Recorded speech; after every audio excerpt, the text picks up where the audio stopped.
Jonathan Alvarado es actor, escritor y dramaturgo e integrante de la compañía de teatro y títeres La Siembra, Descolgados Teatro y Teatro de la Primavera Inútil.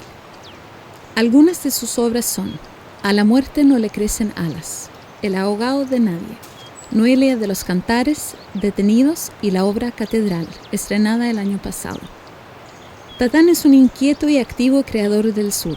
Su trabajo es colaborativo y perseverante.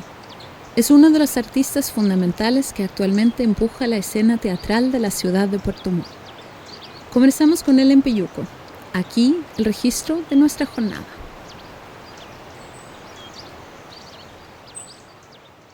Hoy estamos con Jonathan Alvarado Velázquez. Velázquez. ¿Ese apellido es chilote total o no? ¿El Velázquez? Vamos a retornar a Chiloé. Probablemente vamos a invadir Castro. Es un buen plan.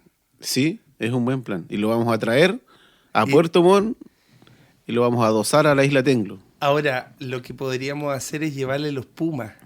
Claro. Para que lo eduquen. En una escuela normal. Escuela normal. No, pero hay pumas en Chiloé, po. ¿Hay un colegio? ¿No hay un colegio acá en Puerto Montt que tiene el logo de un puma? Sí, el colegio Pumahue. Así se llama, Pumahue. ¿Qué pensará el director del colegio Pumahue sobre el puma Demetri? Mira, muy probablemente lo quieran entrevistar. Para que sea inspector. Claro, inspector del... Sí, bueno, habría un mejor... Si tú tienes un puma en presencia presente en cada sala, yo creo que los niños y niñas funcionarían con mejores notas. Sobre todo mejoraría la comprensión lectora. Mejoraría la comprensión lectora y la competencia, yo creo. Sobre todo que en esos colegios, yo creo, no sí, educan para que sean jefes. Entonces ahí, con un buen regidor, un buen regente, se enderezarían aún más.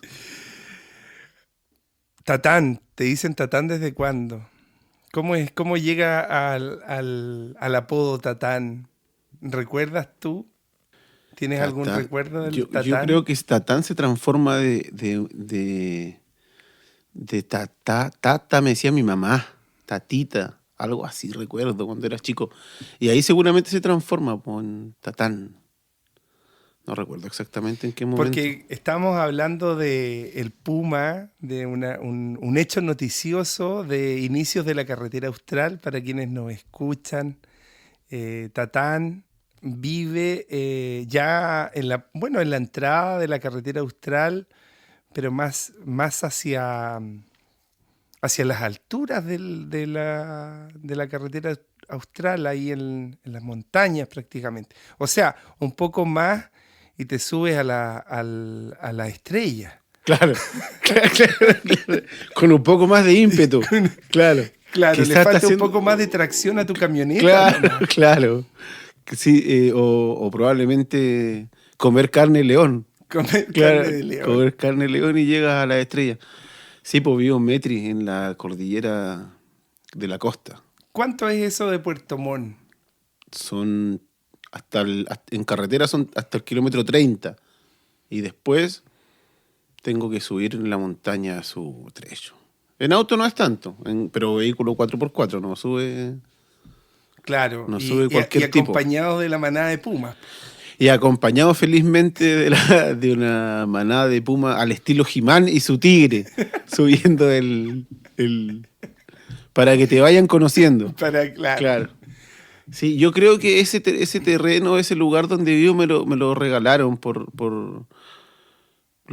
ser un defensor del territorio. Me lo dejaron de herencia. Estuve conversando con un canelo, dijo el místico. Y me lo regaló y aquí me quedé, claro.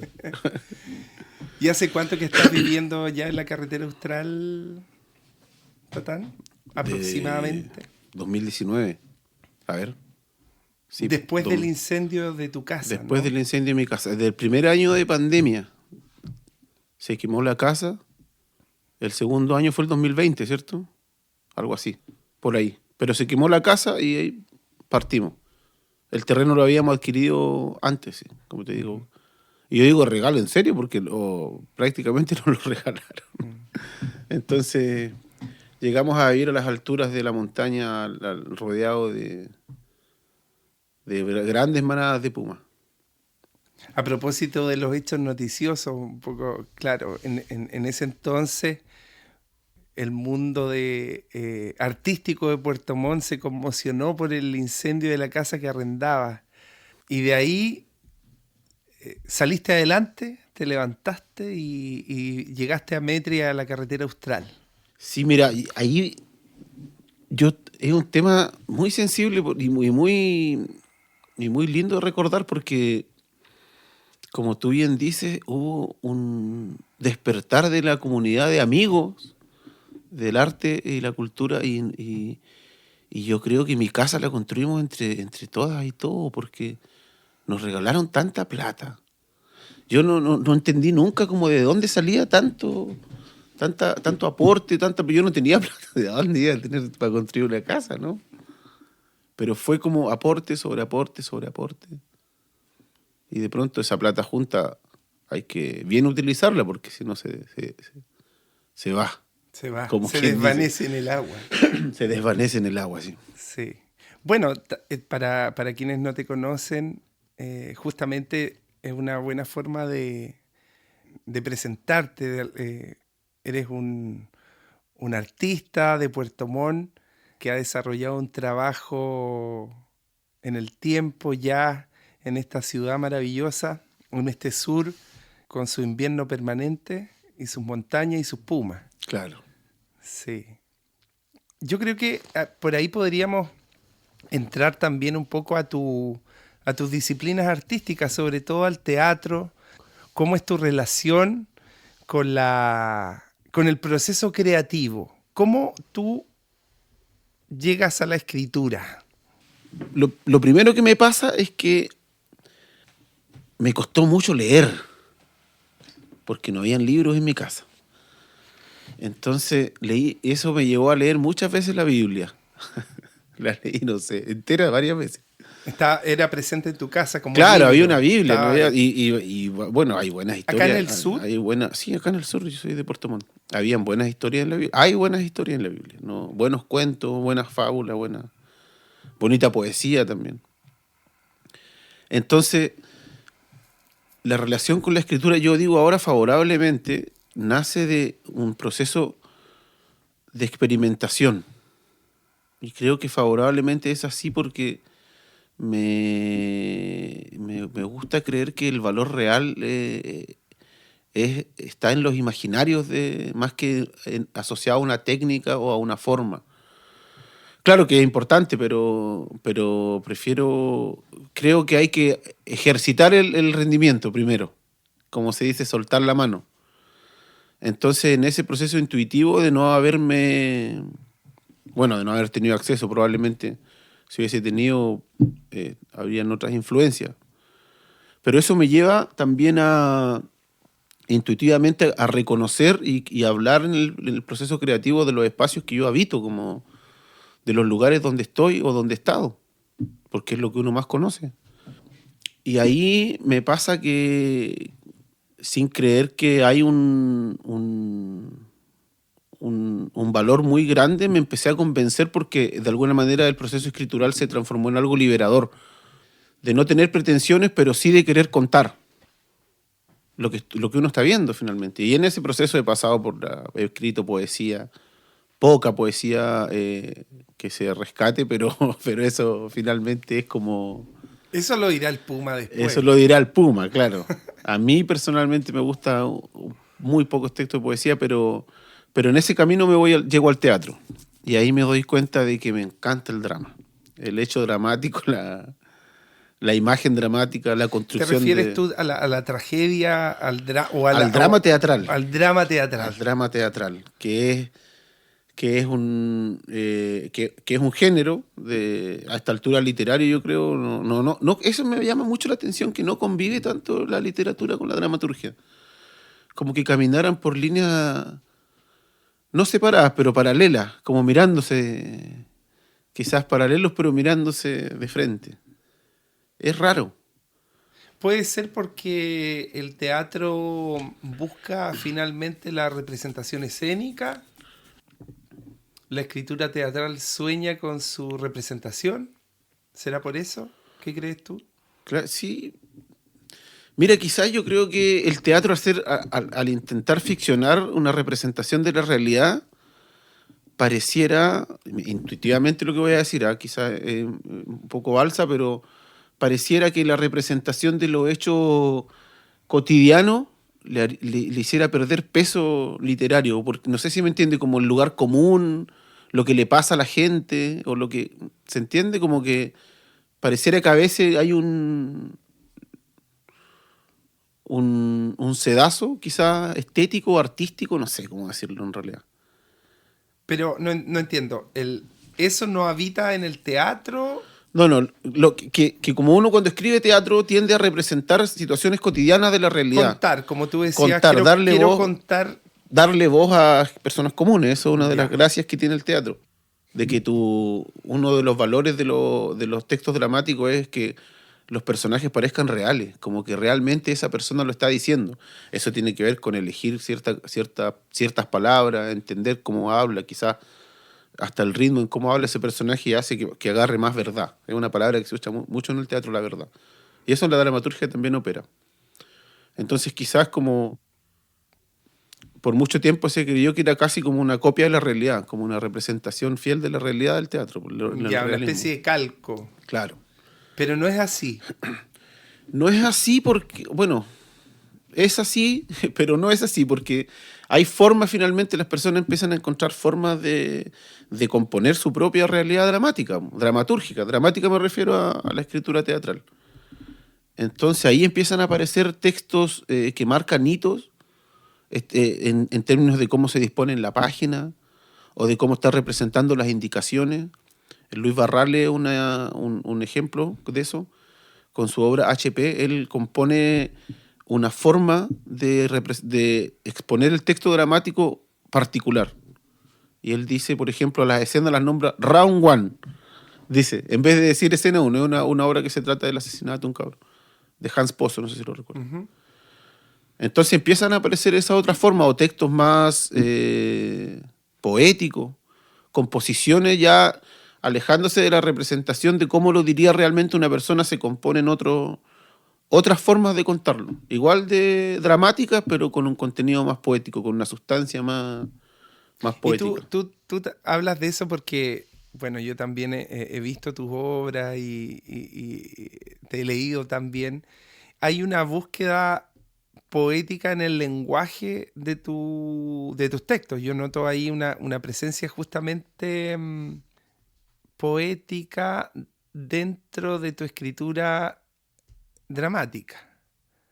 Bueno, yo creo que esa es una forma que es un poco clásica en el teatro chileno, bueno, que cada cual irá encontrando su propia autoría, pero tiendo a creer que desciende de esta línea del maestro Juan Radrigán, que hacía esa representación, o Alfonso Alcalde, que hacía esos juegos más poéticos con el drama clásico Y con el lenguaje y también, con el ¿no? lenguaje. Sí, yo creo que hay una búsqueda en mí de la poesía. Ya, y en el fondo ahí también hay una tradición Yo creo que sí. Como escritural, que sí, poética, teatral, podríamos decir. sería sí, sí, sí, hay una tradición. Hay una tradición y hay exponentes de aquello. Y a mí me llama la poesía, pues me gusta todo lo que tiene que ver con el mundo de la poesía, leer, escuchar, participar, juntarme con poetas. Aunque creo que mi trabajo va más por la dramaturgia siempre. He escrito varias obras de teatro y se han estrenado hartas igual. Obras estrenadas. La última catedral, ¿no? Catedral, sí, sí, catedral. Que el teatro tiene la gracia de que pareciera que los libros, los textos se publican cuando se estrenan la obra, es como publicar un libro, es como que entra a aportar, sí, sin duda, no es que el texto sea la obra, no, pero en la entrada a este mundo de la poesía, de la dramaturgia, ha sido así de esa manera bien intuitiva. Por supuesto que después he ido estudiando, he ido aprendiendo más cosas, más pirotecnia, como diría el poeta Nino Morales. O Pirotecnia. no, como dice Morales, dice un texto. Pirueta. Más piruetas. Más pirueta, claro. Que Flip-flap. ayudan. Flip-flap, claro. Que se sabe. Ayudan. Bueno, estamos con Tatán acá en Peyuco, también al inicio de la carretera austral en realidad, en un día de lluvia, lluviosos. De gran tormenta. De gran tormenta.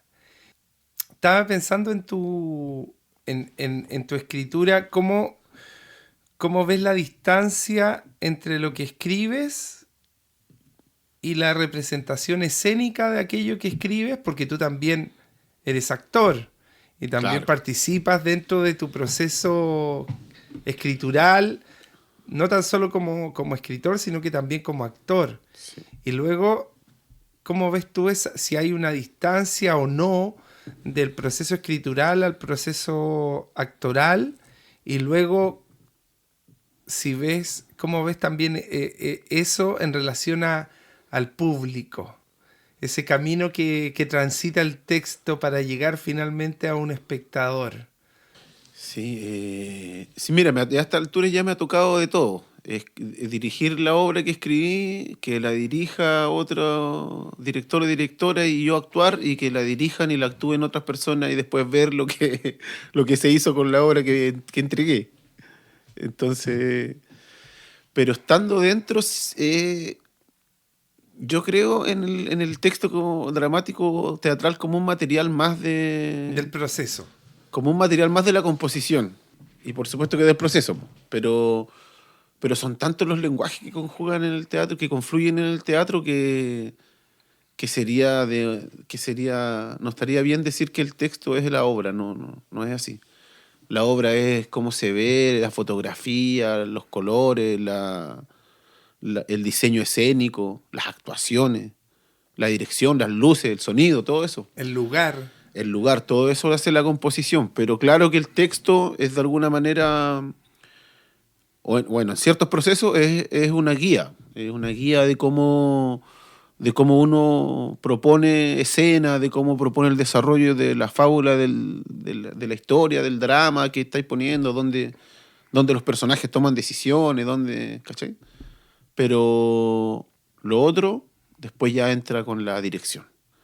Se mueve para allá, ¿no? Que mejor así, y este texto deberíamos darle un sedazo de otra manera, veámoslos con una luz de acá, no sé, ¿cachai? Entra todo ese rollo Tal que vez es más de la dirección. Tal vez ahí está la diferencia con las otras disciplinas de la literatura, porque es la ventaja que tiene el teatro. Es un elemento más dentro de una serie de elementos más que para que finalmente la obra tenga una vida, una representación. Esa es la diferencia, tal vez. Estoy tratando de pensar en esto que decías, que pareciera ser que la escritura teatral va como en un carril paralelo a la escritura poética o narrativa, siendo narración o siendo poesía también. Yo creo que todo eso, los narradores construyen todo el universo, te lo cuentan todo. Y eso que uno, a mí me pasa que no voy a describir una cortina porque en las acciones no me suma a que la obra avance dramáticamente, ¿cachai? Entonces ahí hay una diferencia, claro, los narradores te describen, te van contando, te van mostrando el panorama de lo que hace el director o el diseñador escénico en el teatro. En el caso de la narración Está ahí. está como una pirueta del escritor. Qué maravilloso. Oye, Tatán, entrando un poco a las temáticas que tú abordas en tus creaciones. Estoy pensando, por ejemplo, en Catedral, donde tú trabajas desde un lugar tan simbólico como la Catedral de Puerto Montt para contar una serie de historias, ¿verdad?, de acá del sur. Me pregunto por las temáticas. Por ejemplo, ¿qué temáticas has abordado tú en otras obras y qué temáticas te convocan hoy ahora? ¿En qué estás ahora? Mis temas son recurrentes. Yo creo que como cortina de fondo, bueno, la última obra terminó con la catedral de la ciudad en la portada del afiche de la obra. Es que es como simbólicamente la representación que aparecen de las figuras eclesiásticas o religiosas o de alguna manera intentando dialogar con esos poderes. Creo que es un poco transversal en lo que he escrito teatralmente. Mis temas están siempre ligados a los desplazados, a los periféricos, a los sujetos que no tienen una voz amplificada. No podríamos decir que no tienen voz, pero sí que no tienen una voz amplificada. Un sistema de amplificación. Un sistema de amplificación la su sociedad poesía. No les entrega sistemas de amplificación. Claro, y el teatro... El teatro hace ese trabajo. Y me siento tranquilo con eso porque creo que es finalmente amplificar una voz que pertenece a toda esa historia. Entonces no me siento haciendo un simulacro, sino amplificando voces de historias que están ahí, como en tu alcance más cercano. Y en ese andar he escrito, por ejemplo, El Niño Jesús, que es una obra que me inspiró un amigo, de estas representaciones de lo que es el pueblo más marginal, más marginado, más desplazado por la sociedad, bien, como eso, en la extrema marginalidad, con todo lo que ello implica. Un poco me han dicho, y yo también lo creo, que tiendo a meterle harta sazón harto aliño. Harto aliño. Entonces viene con esa carga, esa obra con esa carga total con harta sustancia. Con harta sustancia, de la extrema marginalidad, de la relación con la cárcel, de los asesinatos en las poblaciones. Hasta disparos. De los abandonos. Suenan disparos. En esas no suenan disparos, pero en catedral sí. En catedral sí. En catedral suenan disparos. Y de ahí, la otra de las obras que yo encuentro más representativas que se han estrenado y que han tenido sus temporadas, Noelia de los Cantares. Y esa, igual, una temática de unas mujeres que conocí alguna vez en un territorio en el sur, dos hermanas que vivían solas y que habían sido avasalladas por un latifundista que le había puesto cerco en sus terrenos y no tenían acceso al camino, se les caía la harina al barro en el invierno. Y de ahí, de esa historia de esa mujer, nace Noelia de los Cantares, que es una mujer campesina, también de una historia de otro tipo de desplazamiento, de otro tipo de forma de estar afuera de la interacción con este mundo moderno, desde el campo, desde ese lugar, más que de la marginalidad de las poblaciones, como la ruralidad. A propósito de lo que has nombrado, también hay una presencia de lo religioso cristiano presente en tu trabajo, y a propósito también de tu primera vinculación con la literatura que nos contabas Yo creo que pasa que uno queda... ¿a quién le reclamo? Esa es la pregunta. Porque esta forma que tenemos de relación no tiene cara, no tenía a quién reclamarle por la... ¿Cómo decirlo para que no suene la palabra injusticia? Por la injusticia. No hay a quién reclamarle, entonces ¿qué hace la gente? Le habla a Dios nomás, no te queda otro. Ni otra. Ni otra, claro, No la diosa. Claro. Pero claro, yo creo que pasa un poco por eso, como... Y también por lo que se estila enseñar. Y en mi caso, por tener a mano ese ejemplar de la Santa Biblia para leer.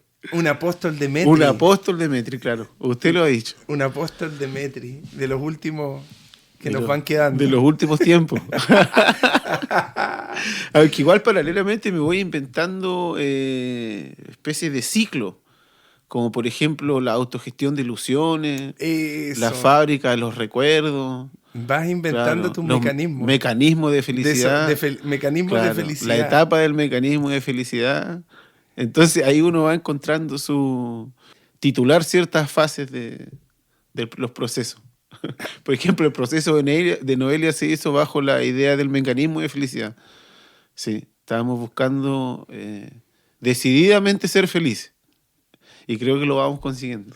Vamos saliendo adelante. Vamos saliendo adelante. Oye, yo me imagino que habrán quienes escuchan y no se imaginan la escena viva del teatro.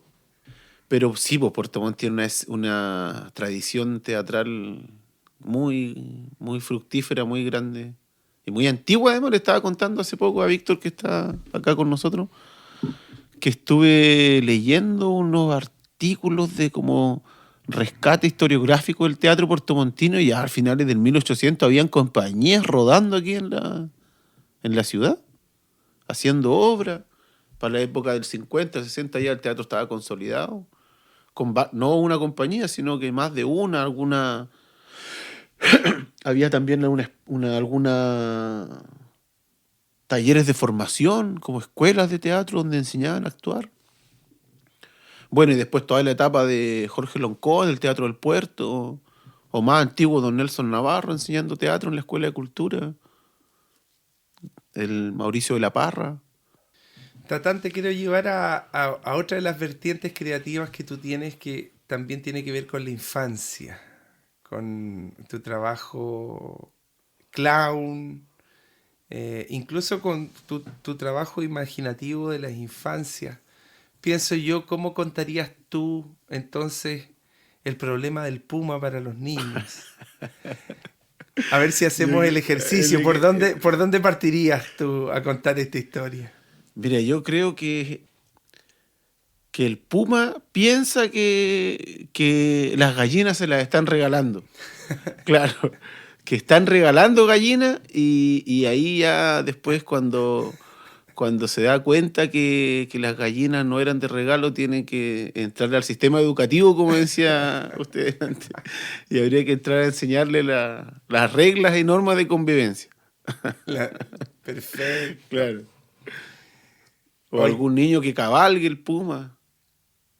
Alguna amistad y un binomio fantástico qué genial, ¿no? que se genere. Bueno, hablamos de esta historia porque la carretera austral casi fue tomada por Claro. los vecinos y las vecinas, casi cortaron Hubo la carretera. una mague de... Hubo una amenaza Una de amenaza corte de ruta y asamblea. Claro. De corte de ruta y asamblea del Puma. Sí, bueno, hay que defender el derecho a manifestarse, eso sin duda. Y si la manifestación es en contra del Puma, hay que, ¿no?, apoyar, digamos, yo creo. Habían voces también que decían, bueno, pero y las manifestaciones en contra de las inmobiliarias que van avanzando. Claro, las manifestaciones en contra de la salmonera. Exactamente. Claro, sí. Poco pasa ahí, po. Hay más de esto otro, de que yo encuentro que es surálico. Es surálico la organización efervescente contra el Puma. Porque ¿qué hay a hacer? Pleno siglo XXI, uno pensaría que esos temas ya no ocurren. Claro. Pero me recordó al cuento de García Márquez, algo muy extraño va a suceder. Y toda la gente es porque es como una sombra que está ahí merodeando. Algo muy extraño va a pasar. Bueno, y estamos hablando también de la naturaleza. Tú finalmente igual tienes una vinculación constante y permanente con el territorio que habitas. Se trasluce también en tus trabajos creativos. Eres un habitante del sur. También has hecho tus raíces acá en el sur, tu familia, tus amistades, tus métodos de creaciones de felicidad. Claro. ¿Cómo es tu vinculación con la naturaleza acá? Bueno, yo vivo en esa montaña que te conté delante. Es bastante fluida. Tiendo a habitarla de manera bien salvaje, como que se quede como está nomás. No vayamos a hacer mucho. Por ahí plantamos una flor, hicimos un invernadero, pero tratando de que se mantenga de que se mantenga ese espacio ahí como se le dé la gana. Quizás por miedo, porque como se dice que viven en el bosque, en los montes, muchos espíritus, no va a hacer cosas que se enojen y te echen para afuera. Y te echen para afuera. O te echen para adentro. O te echen para adentro, que es más peligroso. Es más peligroso porque te encuentras con el puma. Uno preferiría que lo echen para afuera que lo echen para adentro. Claro, en algunos montes más vale que te echen para afuera que te echen para adentro, ¿sí? Sí, pero imagínate toda esa cantidad de montañistas que se pierden, que caen. Hace tiempo en Cochamó un cabro cayó en una maniobra cotidiana, resbaló y bueno, no apareció mal, el monte lo comió. Es una historia que se repite harto acá en el sur, a propósito, porque estamos cerca del volcán Osorno, el Puntiagudo, el Calbuco y toda esta serie de montañas que no tienen nombre. Claro. O sea, claro, están los volcanes, pero están las montañas. Claro, que bien podría bautizarla. Podríamos ponerle nombre. Empezar a pensar esos nombres. Claro, montaña, el derecho del puma. Claro, montaña, el derecho del puma. Mire, sí, puede ser. Los antiguos le ponían nombre desde donde miraban las cosas. Por ejemplo, en Puerto Vara, cierta montaña o cierto volcán no se llamaba igual que en La Vara, porque se veía de otra parte. Era otro. Era otro porque estaba parado en otro lado mirando el personal.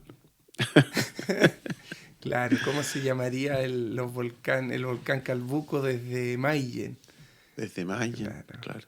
O como estos otros que iban a entrevistar al alcalde de Calbuco cuando hubo erupción del volcán Calbuco, llegó la televisión nacional y fueron a Calbuco. Claro, claro. Se encontraron con que era una isla disfrazada. Claro, exactamente.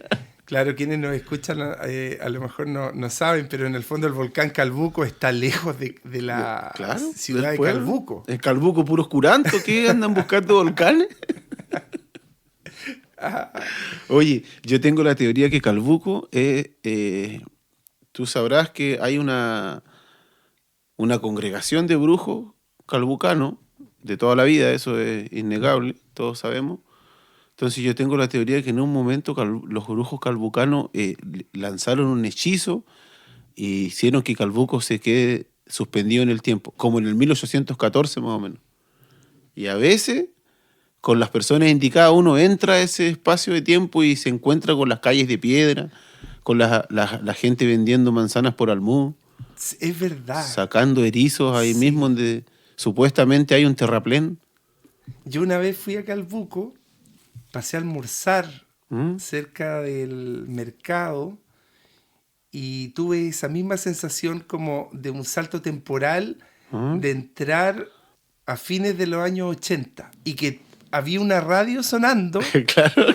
Y que la radio tenía la música de fines de los 80, toda esa música y la forma de contar de fines de los 80. Sí, ¿no? A mí me pasó con el maestro Gabriel Montiel, cineasta calbucano, que en un momento hizo una finta, un dribbling, y estábamos en una calle de piedra donde parecía que las casas desaparecían y realmente era en el 1800, yo creo.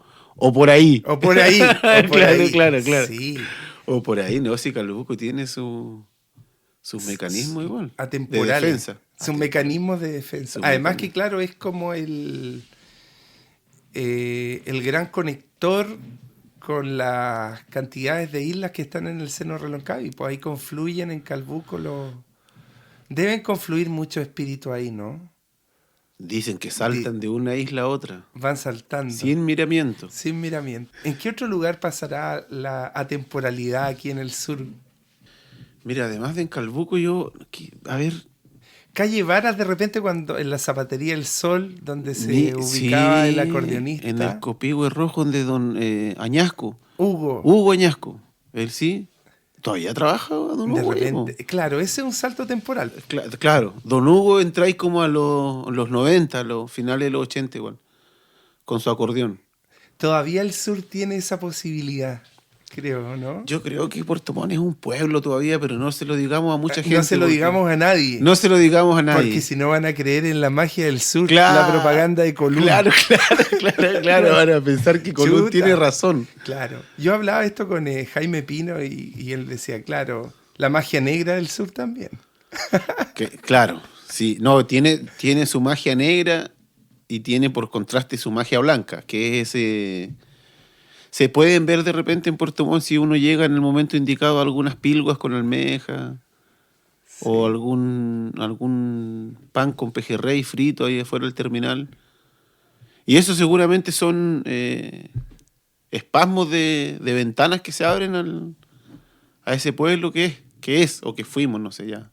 ¿O qué será? O que se, mire, puede ser.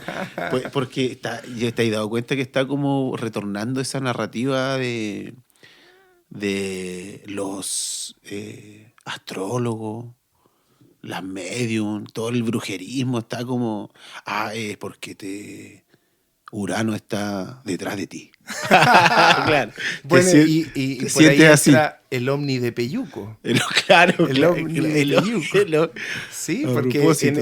acá hay una historia que se supone que hubo un aterrizaje. Sí, sí, po. Y hay diarios asociados, ahí sí hay registro. Oye, me quedé pensando en la pregunta que me hiciste delante de cómo pasaban esos textos a los espectadores. Y me pasó con Rubén Schneider. El pintor. El nuestro pintor gran Rubén. pintor de acá del sur. Sí, que él me dijo, que me impresionó. A veces algunas cosas que te dicen las personas después de la obra que te dejan atravesado. Él me dice, oye, ese texto me llegó a volar la raja. Que quería decir que como que lo había saltado la butaca. Ahora, yo no sé, no quiero eso otorgarle un valor agregado, pero es impresionante como cuando uno expone ese magma. todo eso que cuesta a la gente, weón, de vivir en Alerce, weón, ese taco, esa weá tan cotidiana, de tener que esforzarse para estudiar, weón, y la historia que te tira para atrás y que te la weá. Como que pareciera que cuando te impugnan esa realidad, así, te removiera. Bueno, querido Tatán, nos queda una pregunta a propósito de los saltos temporales. Este programa se llama ¿Qué es un árbol? ¿Qué es un árbol, Tatán, para ti? ¿Qué es un árbol? Los árboles vuelan, dice Paredes igual. Tiene una fábrica de árboles voladores. Sí, yo creo en esa teoría de los antiguos de que en el árbol habita un fragmento de la humanidad misma, o en algunos momentos sirven para recibir a espíritus, o están ahí Somos parte de lo mismo. Somos parte de lo mismo. Eso es lo que quería decir, como una misma cosa. Somos parte de lo mismo. Sí. Bueno, Tatán, muchas gracias por conversar con nosotros esta tarde lluviosa que inaugura el otoño en el sur de Chile. Y se viene el largo invierno. Muchas gracias, Tatán. ¿Qué es un árbol? Conversaciones sobre arte y naturaleza. Conduce Óscar Petrel. Produce Discursos en Movimiento. Financiado por el Programa de Apoyo a Organizaciones Culturales Colaboradoras del Ministerio de las Culturas, las Artes y el Patrimonio. Convocatoria 2023.